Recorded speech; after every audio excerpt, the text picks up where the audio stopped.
Hello दोस्तों, तो आज हम बात करने जा रहे हैं छावा मूवी की। जो मूवी है जो 2025 में आई थी। इस मूवी ने बॉक्स ऑफिस पर तकरीबन 850 करोड़ का बॉक्स ऑफिस कलेक्शन किया और इसको 150 करोड़ में बनाया गया था। तो ये मूवी है जो बॉक्स ऑफिस पर ब्लॉकबस्टर हिट साबित हुई है।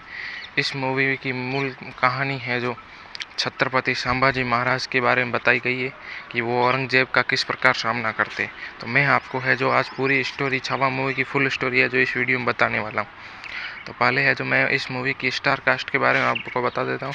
इसमें छत्रपति संभाजी महाराज का रोल है जो हमें विकी कौशल दिखाएंगे, और विकी कौशल मतलब कि संभाजी महाराज की धर्मपत्नी का इसमें नाम बताया गया रश्मिका मंदाना है जो इसका रोल निभाएगी। तो मूवी की कहानी हम शुरू करते हैं। तो भारत की मिट्टी में ऐसे कई योद्धा जन्मे, लेकिन कुछ योद्धा इतिहास नहीं बनाते और कुछ इतिहास बदलते हैं।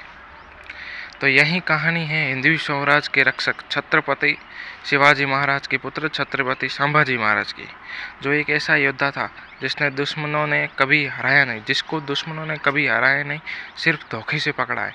वो कभी दुश्मनों का सामना करता था, दुश्मन उस पर डरते थे, इसलिए दुश्मन है जो उसके पीछे पीठ से वार करते थे, उसको है जो धोखा देते थे।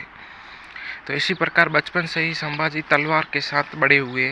उनके पिता से शिवाजी महाराज ने सिर्फ युद्ध नहीं स्वाभिमान सिखाया, लेकिन छोटी सी उम्र में ही उन्होंने मुगलों की कैद झेलनी पड़ी। दिल्ली दरबार में उन्होंने पहली बार देखा कि कैसे सत्ता धर्म की कुचलती है, सत्ता है जो धर्म को कुचलती है, और तभी उनके भीतर जन्म हुआ विद्रोह का।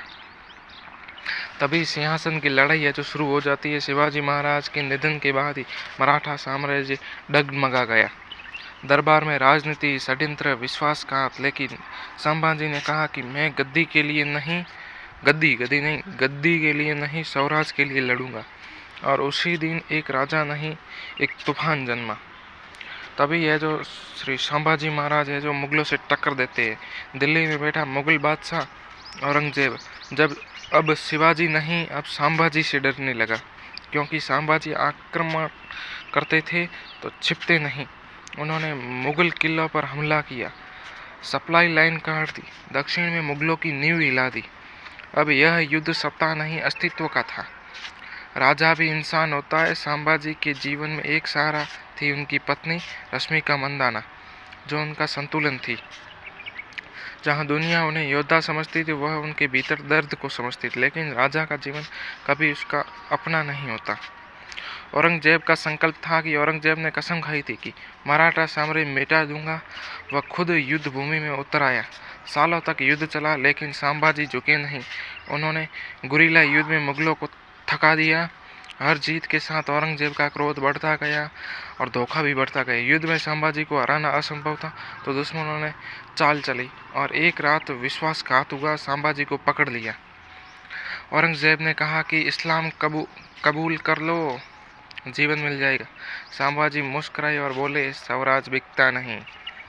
इसके बाद इतिहास में सबसे क्रूर यातनाएं दी गई, लेकिन उन्होंने धर्म नहीं छोड़ा, सम्मान नहीं छोड़ा, स्वराज नहीं छोड़ा। उनका शरीर टूट सकता था, आत्मा नहीं। संभाजी मारे गए, लेकिन हार नहीं गए। उनकी शहादतें मराठा साम्राज्य को और मजबूत किया। औरंगजेब जीतकर भी हार गया, क्योंकि विचार कभी नहीं मरते। विचार कभी नहीं। ये कहानी एक राजा की नहीं, एक विचार की। मतलब कि विकी कौशल इस फिल्म में उस आत्मा को जीवंत करते और ये यादें दिलाते कि स्वराज तलवार से नहीं, बलिदान से बनता है। इसी प्रकार इस संभाजी महाराज के एक परम मित्र भी इस मूवी में बताए गए, जिन्होंने ऐसी कई बड़ी कविताओं से बहुत बड़े संदेश दे दिए। तो एक कविता है जो मतलब कि कविता है जो मैं आपको सुना देता हूँ कि हाथी, घोड़े, तोप, तलवारें, फौज तो तेरी सारी है, पर जंजीर में जकड़ा राजा मेरा अब भी सब पर भारी है। इस मतलब कि कविता ने पूरे मराठा साम्राज्य को मतलब कि झंझोल कर दिया कि एक ऐसा भी कवि था जो संभाजी महाराज के दरबार में पनपता था। उसने मरते दम तक संभाजी महाराज की जान बचाने की फुल कोशिश की, और अंत में वो संभाजी महाराज के साथ ही निधन के साथ सूली पर चढ़ गया। तो आपको ये कहानी पसंद आई तो आप चैनल को सब्सक्राइब करें, वीडियो को लाइक करें एंड शेयर करें, और ऐसी वीडियो पाने के लिए इस चैनल से जुड़े रहे। धन्यवाद।